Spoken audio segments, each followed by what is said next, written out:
and I would be remiss if I did not do a hair video on hair growth and improving length retention. So this is the video for those of you who've been struggling to try and reach some of your hair goals, especially if length is your goal, and especially if you have naturally type 4 hair, right? So here are 5 tips that I have to help improve length retention and hair growth. So tip number 1 is making sure that you're establishing a very consistent wash routine. And this wash routine has to include a deep conditioner with every single wash. This is super important. I have so many patients who come to me and are very frustrated with the fact that their hair is breaking very easily.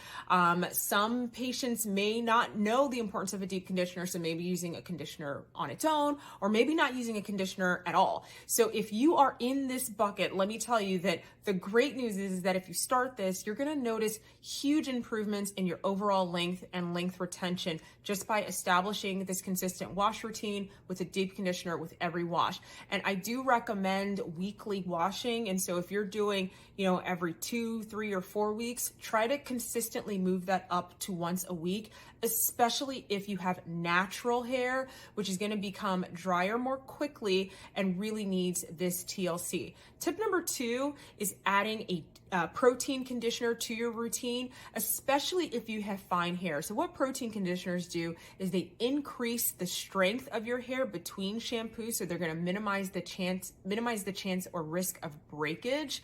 Additionally, they're going to give your hair improved volume or a fuller look. So this is super important for women with fine hair. Now, if you have very coarse hair, you may find that if you use a protein conditioner that it makes your hair feel very straw-like, and you might not have to use a protein conditioner routinely. This tip is best suited for women who have hair that feels almost like cotton.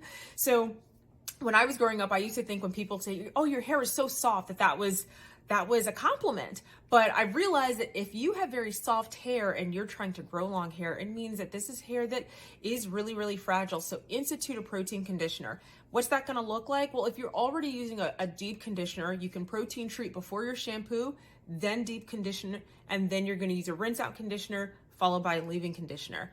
And that's gonna get us to tip number 3. Tip number 3 is to make sure you're using a leave-in conditioner multiple times a week. This is gonna vary based on how curly your hair is. So if you have like type 3 curls, maybe you only wanna use a leave-in conditioner 2 to 3 times a week. But if you have type 4 curls, maybe 4A, then you wanna be closer to 3, 4, or 5 times a week. And if you have type 4C hair, you may find yourself using a leave-in conditioner followed by an oil every day of the week, right? And so if you have really dry natural hair, and if you really struggle with retaining moisture in your strands, then you're going to have to add that moisture back in physically or manually every day of the week. So please don't skip this step. I do talk in my book about an intense hydration leave-in conditioner treatment that you can do, so you guys can check that as well. And I believe I've also posted about that on my page. Tip number 4, make sure you're getting trims. I know that the goal is to grow long hair. To get long hair, you actually have to cut your hair. So do not skip a trim. I know it sounds crazy because, if you're watching this video and you're like, my hair has been the same length for 3 years and now you're telling me I have to cut it. Yes, I am. That is because split ends can travel up the hair shaft and they're gonna break your hair at higher points. And so we have to remember, hair grows half an inch a month, right? If we lose a 1/4 inch of our hair, right, then it means that it's gonna take a long time for you to see growth over time, but it's still gonna happen. But if you're growing half an inch a month, but half an inch a month is breaking, or maybe 3/4 of an inch a month is breaking, then your hair is gonna actually get shorter over time, and you're definitely not gonna be able to see that length.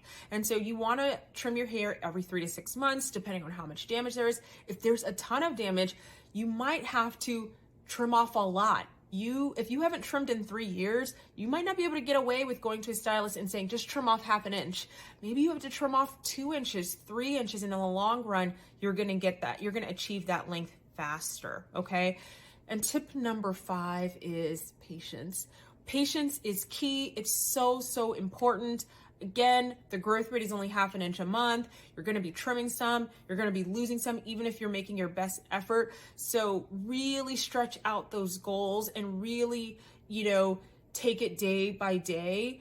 Instead of looking in the mirror and doing a length check every day or every week, maybe do a length check every 3 months or every 6 months or once a year.